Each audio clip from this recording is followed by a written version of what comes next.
Hello, after day 2 of hiking the Pekoe Trail to spread the message that adventure prevents dementia and we can all boost our brain at any age or stage of life. Today I completed stage 3, which covered 18 undulating kilometres or 11.25 miles from the LOOKANDURA estate, one of Sri Lanka's oldest tea plantations, to the town of TAWALANTENNE. Just trying to remember and pronounce names correctly is boosting my brain.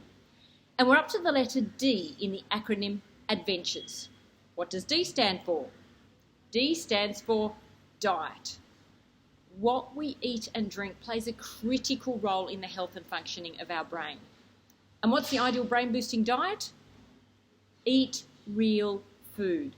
Quit the junk food, fast food, processed food and convenience food that lines 80% of our supermarket shelves. It doesn't matter if you're vegan, vegetarian, omnivore or carnivore, as long as you eat food that's from the land, from the sea, from the sky or from a tree. Not from a packet, not from a tin. If it comes in a box, I'd throw it in the bin. Of course it is more nuanced than this, but if in doubt, give the product a miss. You see, fast food, junk food and processed foods are toxic to our brain. It's hard to believe because they're everywhere and everyone's eating them. But this is why we're having an epidemic of chronic diseases.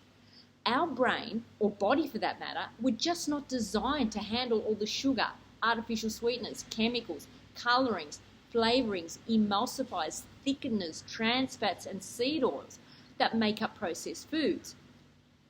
So cook from scratch as much as possible. I know this can be challenging with all the other demands on our time, but we make time for what's most important to us. Create a system that allows you to cook your own meals with fresh whole ingredients. Fish, poultry, meat, eggs, dairy, vegetables and berries are all excellent brain foods. In contrast, every soft drink is a bullet to our brain. That rush of sugar actually drains our neurons of energy and leads to the build-up of toxic byproducts. But do drink 2 litres of water every day because good hydration is essential for all the chemical and electrical processes that constitute the functioning of our brain. So how have I put this into practice today?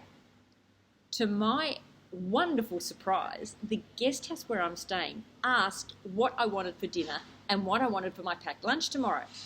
And then my guide took me to the local fruit and vegetable market and I was allowed to choose whatever vegetables I wanted in my Sri Lankan curry, which they would cook tonight. They'd already bought the fish caught in the local river, rich in omega-3 fatty acids, which are essential for optimal brain and heart function, and eggs from the local farm. It doesn't get much fresher or more wholesome than that. And apparently, that's going to be the pattern for all my meals in Sri Lanka. How lucky am I?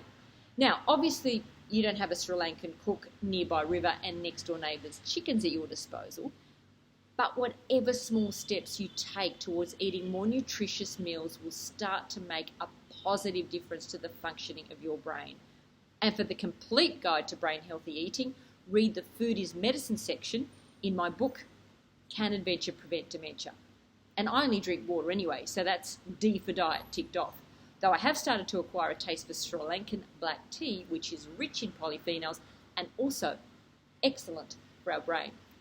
Bon appetit.